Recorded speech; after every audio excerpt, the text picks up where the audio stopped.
Break के बाद एक बार फिर से आपका स्वागत है रिस्क वाला लव में और चर्चा को आगे बढ़ाते हैं। क्रिस्टीना, मेरा अगला सवाल जो है वो इससे बेहद जुड़ा हुआ है कि जैसा आपने कहा कि इवॉल्व होते आप अगर स्पिरिचुअल जर्नी आपकी इतनी गहराई में चली गई है कि आप इन तमाम चीज़ों को समझ पा रहे हैं, लेकिन अगर ये मान लिया जाए कि किसी के पार्टनर किसी और के साथ अभी इस वक्त थर्ड पार्टी जिस तरह से आप कह रही है वो उसकी तरफ अट्रैक्टेड है, लेकिन क्या ये पॉसिबल है कि आप अपने हिस्से का प्यार जो है वो कायम रखें क्योंकि आपने उनसे प्यार किया, या फिर आपके लिए भी बेहतर है कि आप उनको भूल कर आगे बढ़ जाए?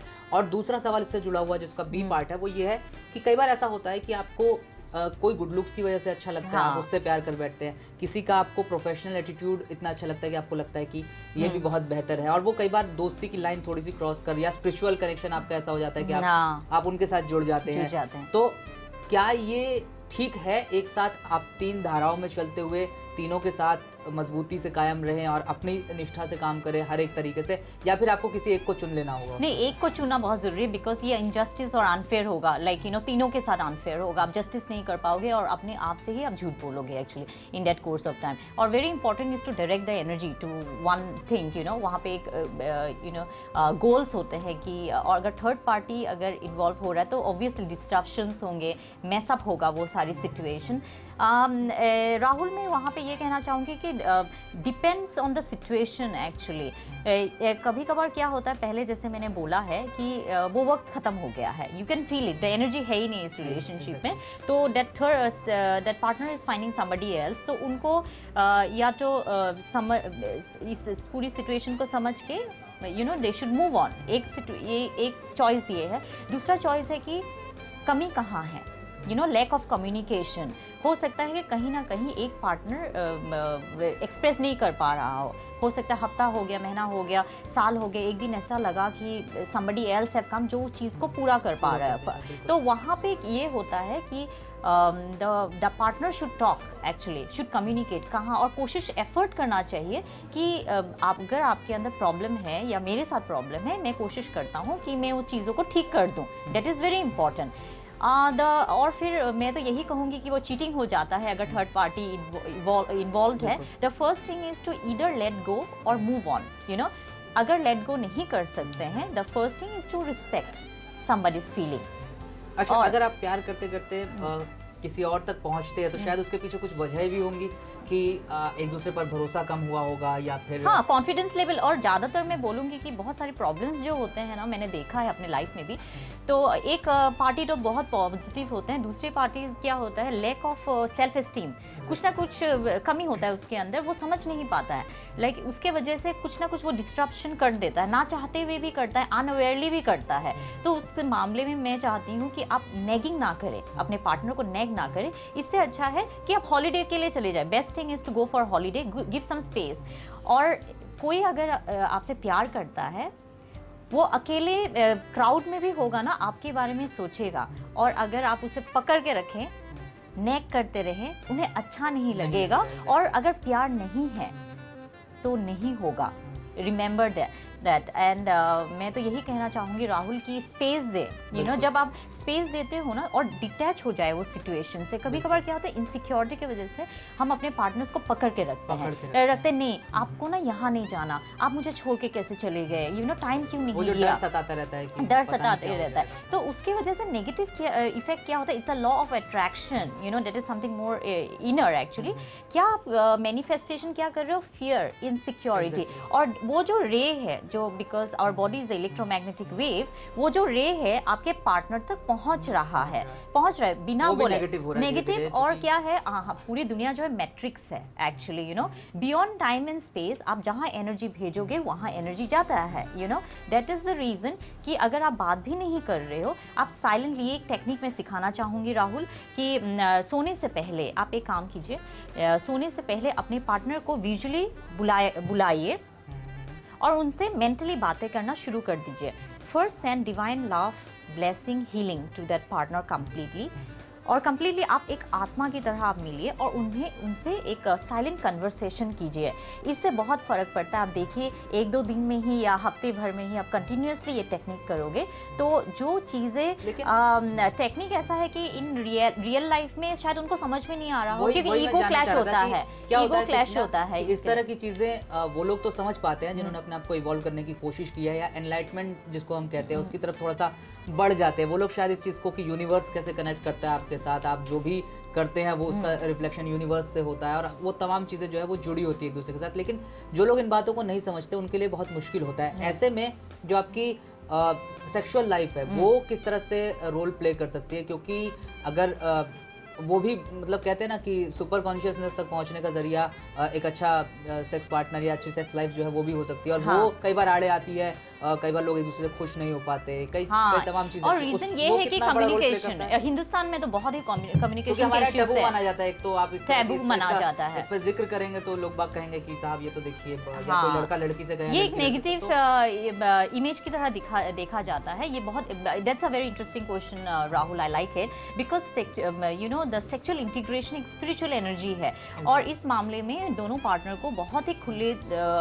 यू नो स्पेस पे बातें करना चाहिए। कम्युनिकेशन चैनल बहुत ही ओपन रखना चाहिए एक्चुअली। और मेंटली अगर आप स्ट्रेस हैं, डेफिनेटली सेक्सुअल लाइफ में भी उसका असर पड़ेगा। तो मैं यही कहना चाहूंगी, एक टेक्निक है कि टू डू मेडिटेशन, म्यूजिक रोज सुना कीजिए। आप अकेले में ही थोड़ा सा वक्त बिताया कीजिए। जैसे कि होता है कि मोबाइल को अगर चार्ज करना बार बार तो नहीं देखोगे ना, तो उसके बाद आप कनेक्ट हो जाते हो पूरी दुनिया के साथ। That is the same thing mentally. और कुछ ना कुछ तरह का लाइक एक्सरसाइज किया कीजिए अपने आप को हेल्दी रखने के लिए। First thing is that. और ये इनडायरेक्टली बहुत कनेक्टेड है रिलेशनशिप में। जब आप अपने आप को मेंटली ग्राउंडेड रखते हो, emotionally, mentally, emotionally and physically, उसके बाद क्या होता है, आप यू नो मेंटली आपका जो माइंड की आउटलेट है वो खुलना शुरू हो जाता है, फर्टाइल हो जाता है। और मैं फीमेल्स दर्शकों से भी कहना चाहूंगी कि don't be ashamed you know to express yourself sexually to your partners. और हिंदुस्तान में तो बहुत है ऐसी चीजें, like you know specially females के साथ होता है कि वो शर्मा जाते हैं बात करने के लिए। ये समझना चाहिए कि जिस चीज में एक नया जीवन देने की ताकत है, वो आपका जीवन बदल सकती है, बदल सकती है। उस नजरिए से देखने की जरूरत है जहां आप रूपांतरित कर सकते हैं खुद को एक बेहतर सोल के तौर पर या बेहतर शख्सियत के तौर पर। हाँ, ये it's very important. At the end of the day relationship should be based on love, और mental, emotional, physical, spiritual complete integration जब होता है, शिव और शक्ति जहां कहा जाए, इंग एंड यांग, वो सारी चीजें अपने आप में पूरा होना चाहिए, बैलेंस होना चाहिए, तब ऑटोमेटिकली वो रेडिएशन होना शुरू हो जाता है। वहां जाके कुंडलिनी एक्टिवेट होता है actually.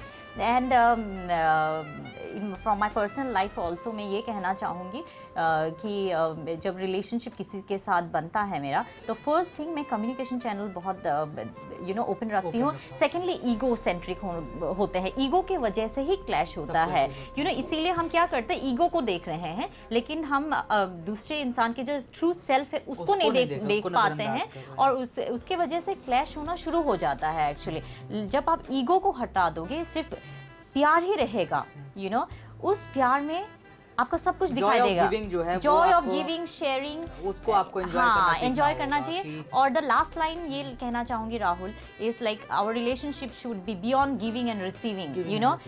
And if you are even giving then you should not, I mean उसको आप ये जताने की कोशिश ना करें आप क्या क्या दे रहे हैं या आपने क्या कुछ किया है। हाँ, एक्सपेक्टेशंस नहीं रखे, बिकॉज एक्सपेक्टेशंस ऑटोमेटिकली आ जाता है। पर ज्यादा एक्सपेक्टेशन रखोगे तो वहीं पे क्या होता है कि एक्सपेक्टेशन पूरा नहीं हो पाता है। अगर नहीं होने के वजह से कहीं ना कहीं आप सफर कर रहे हो अंदर। इसीलिए क्रिस्टीना, चलिए ये सब चीजें जो है इनके जरिए आप अपनी लव लाइफ को बेहतर बना सकते हैं, लेकिन फिर भी कई बार ऐसा होता है कि तमाम कोशिशों के बावजूद रिश्ता बिगड़ जाता है। और ये मेरा आखिरी सवाल है, फिर नौबत ऐसी आती है कि दो लोगों को डिसाइड करना पड़ता है कि भाई अब हमारा रास्ता अलग अलग है, लेकिन उससे रिकवर करना कई बार किसी एक पार्टी के लिए, कभी कभी दोनों के लिए, या फिर किसी के परिवार वालों तक के लिए बहुत मुश्किल हो जाता है संभालना। उस सिचुएशन को कैसे फेस करें अगर ऐसी नौबत आ ही गई, अपने आप को कहाँ लगाएं, अपने आप को स्पिरिचुअली इनहेल करने में लगाएं या फिर किसी और चीज में लगाएं ताकि बेहतर हो सके? ओके फाइन, इसमें थोड़ा सा अनकन्वेंशनल आंसर बताऊंगी मैं। जब दो पार्टनर म्यूचुअली डिसाइड करते हैं कि ये रिश्ता नहीं बन सकता, इट डोंट वर्क, तो फर्स्ट इंपॉर्टेंट ये होता है, ऐसा नहीं कि एकदम इग्नोर कर दिया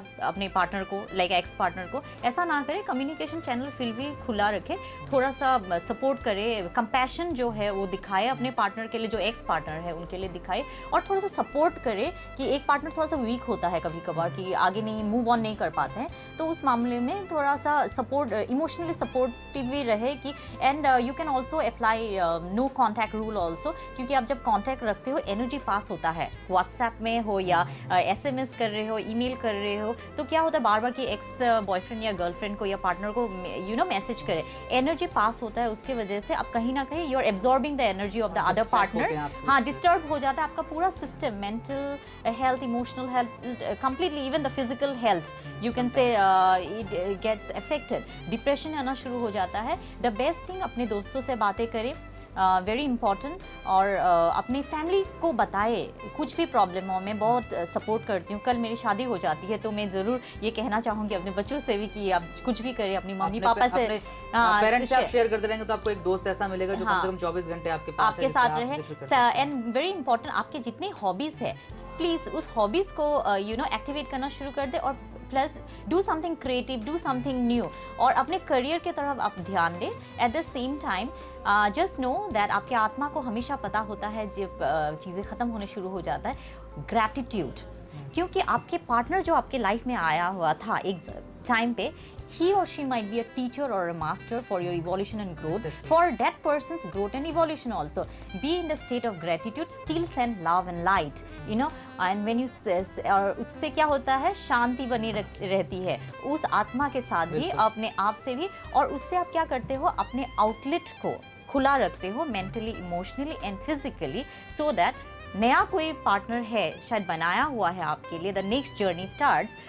कुदरत को एटलीस्ट एक सिग्नल तो दे दीजिए कि I am ready right now to move on. बिल्कुल आखिरी सवाल, क्योंकि जिस चीज की आपने बात की वो बेहद मायने रखती है, लेकिन कई बार होता है कि जब आदमी एक रिश्ते से निकलता है, हाँ, तो फिर या तो वो सोचता है कि चलो अब मैं सीधे शादी कर लेता हूँ अपने माँ बाप की मर्जी से, और कई बार एक लाइफ नहीं, फिर बेसिकली 3 लाइफ खराब होना शुरू होती है, क्योंकि आप पहले वाले को शायद ठीक ढंग से बुला नहीं पा रहे, आपने दूसरा शादी भी कर ली उसके बाद, और फिर आप उनको भी वो सम्मान या वो प्यार नहीं दे पा रहे जिसके वो हकदार है। फिर चीजें, यानी कि आप पर जो ब्लेम एक लाइफ खराब करने का था वो बढ़ करके 3 हो जाता है, एक आपकी अपनी, एक जिससे आपने शादी की, और एक जिसको आपने जिससे आपका अलगाव हुआ। हाँ। ऐसे में कैसे आदमी को खुद को टाइम देना चाहिए कि नहीं साहब मैं पहले मैच्योर हो जाऊं, हाँ, और उसके बाद मैं कोई ऐसा फैसला लूं जहां मैं खुद को indulge कर सकूं। Yes, Rahul, that's a very good, beautiful comment actually you have given on that. Actually, yes, you're right. Space देना, अपने आप को स्पेस देना बहुत जरूरी है। ऐसा नहीं कि not only शादी, कई बार मैंने देखा एक रिलेशनशिप खत्म हुआ है, उसको भुलाने के लिए दूसरा रिलेशनशिप स्टार्ट हो गया है। एक्चुअली नहीं करना चाहिए, क्योंकि आप इनजस्टिस कर रहे हो अपने आप के साथ, you are not honest with your feeling. At the same time आप इनजस्टिस करने वाले हो, किया नहीं है पर प्रोसेसिंग चल रहा है, और जो भी आपके कमी था, जो भी आपने मिस्टेक्स किया है, तो वो सारी एनर्जीज जो है आप पुल करना शुरू कर दोगे नेक्स्ट रिलेशनशिप में अनअवेयरली। तो उस मामले में लेट इट प्रोसेस। डिप्रेशन हो रहा है, डू वन थिंग, डिप्रेशन पे ना जाइए, कुछ अच्छा काम, be with the positive people, रोने का मन करे रोइए, वो भी एक एक्सप्रेशन है रोना, दुख हो रहा है तो वो भी एक एक्सप्रेशन है, ये रस है सारे एक्चुअली लाइफ के, तो एंजॉय कीजिए। और मैंने एक चीज देखा है कि अगर आप जब रोते हो, सफर करते हो, उसमें भी एस्टेसी और ब्लीस होता है कहीं ना कहीं, आप एक्चुअली एंजॉय करना भी शुरू कर देते हो। जब आप हर मोमेंट को आप एंजॉय करना शुरू कर दोगे, एक्सेप्ट कीजिए the moment as it is. आप प्री रिटर्न है कहा जाता है, प्री रिटर्न, हाँ। तो फ्यूचर पार्टनर को चूज करने से पहले किसी भी दबाव में आकर ना करें। इससे अच्छा है अपने पेरेंट्स से, अपने फैमिली मेंबर से ये कहे कि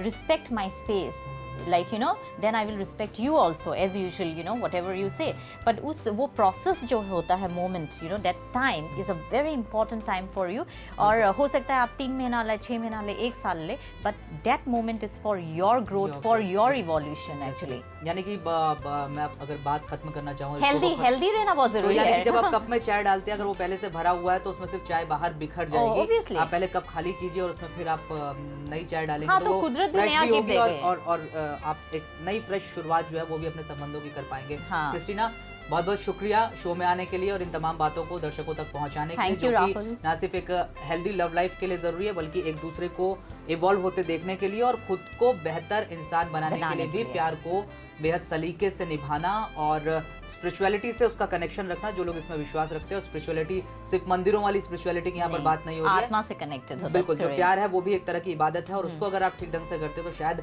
आपका ईश्वर, अल्लाह या जो भी रब है वो उतना ही खुश होगा जितना कि आप अपने पार्टनर को खुश देखकर समझ रहे होंगे। बहरहाल इस खास पेशकश में इतना ही। आप सभी को happy Valentine's day. Happy Valentine's day.